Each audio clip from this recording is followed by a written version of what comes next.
my name is Elizabeth Ray. I'm Whole Food Believer, believing that whole food makes a better you. Today we're going to be talking about what you eat, but also how you eat. So let's start with how you eat. The last 61 days, or about 2 months, I have been practicing how I eat. So I've been sitting at my table in a relaxed fashion. I'm not allowing TV or my phone to distract me.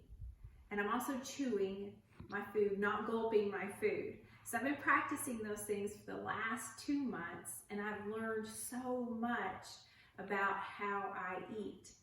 And so you can look at what I've learned on my blog at wholefoodbeliever.net. And I'm getting ready to release another 2 things that I've learned in the last 2 months that I've been practicing this. And the reason why I started practicing this, that is in this new upside down normal that we're living in, that I didn't want to worry about stressing what I could eat and does the grocery store have it or can I find it at the farmer's market. I simply just wanted to feel good about what I was eating every day. So I challenge you to also take on how you're eating and take that on as a challenge just like I did. So no matter what you're eating, you're going to feel good about it because you're practicing those good mealtime habits. So those mealtime habits are actually from Whole30. I'm going to be doing a group coaching coming up very soon. Just finishing one today, and it's been amazing, some of the things that I've heard from the people that have been in the group. So I hope you can join me for my next group starting at the end of May, and we will finish up on June 30th, 2020. So let's get into what to eat. So instead of stressing out and thinking you have to, home cook all these meals, I want you to look at these appliances. Not everyone has an air fryer. I recently just got one, so I've been playing with this, and this is a fantastic time saver. It really makes cooking simple. Pretty much everybody has a crock pot, and that's where we're going to focus today. So last night I took a lamb roast and I popped it in the crock pot, but before I did that, I made sure it was de-thawed. So if you can see, this is my next roast that I'm de-thawing in the refrigerator. I wrap it in this bag, or in a bag, and I put it down on the very bottom of my refrigerator. So if there's any leaks in that bag, I don't get a bunch of yucky juice in the bottom of my refrigerator.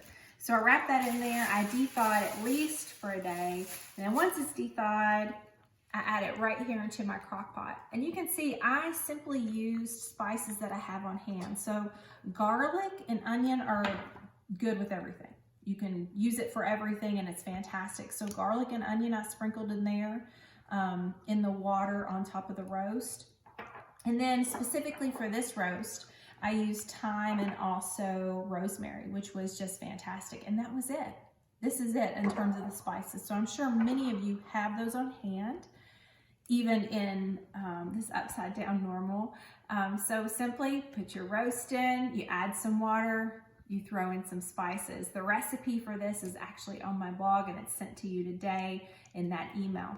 Now let's go and talk about those boiled and blended mashed potatoes. So you can see here, you first, and I don't have any potatoes because I've eaten them all, okay? So you're just gonna have to pretend with me.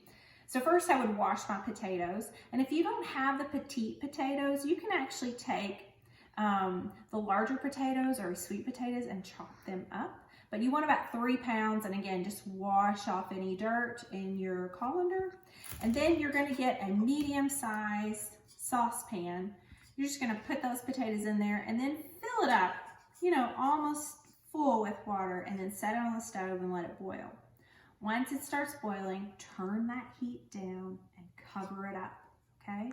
So let those potatoes steam, and you'll know they're done when you can pierce a fork, and it's very clean, and again, that fork just goes in really easy, so you know it's ready. So once those potatoes are ready, you simply just pour off the water, and again, be careful because that water can be hot. You can burn yourself with the steam, but you pour that excess water off. And then what I did is I really relied on my blender. So what I did was I took my potatoes that were nice and soft. I poured them in my blender. I added in some bone broth, okay? And then again, I'm out of the ghee, so you can also use butter, okay? So you just scoop some butter in there. Then you would simply turn that blender on and voila, you have blended potatoes. Now let's say for instance you don't have a blender.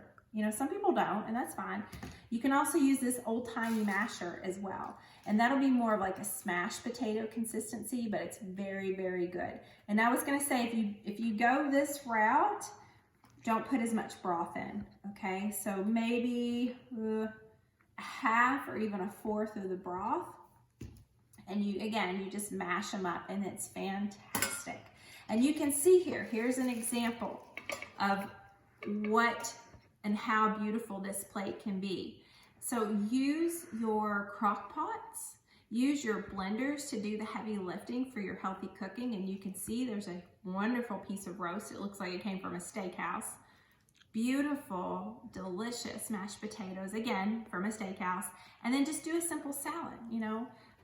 Again, this salad came from Farmer's Market, and it's delicious and easy, so super simple. So thank you again for joining me on how you can eat and what you can eat.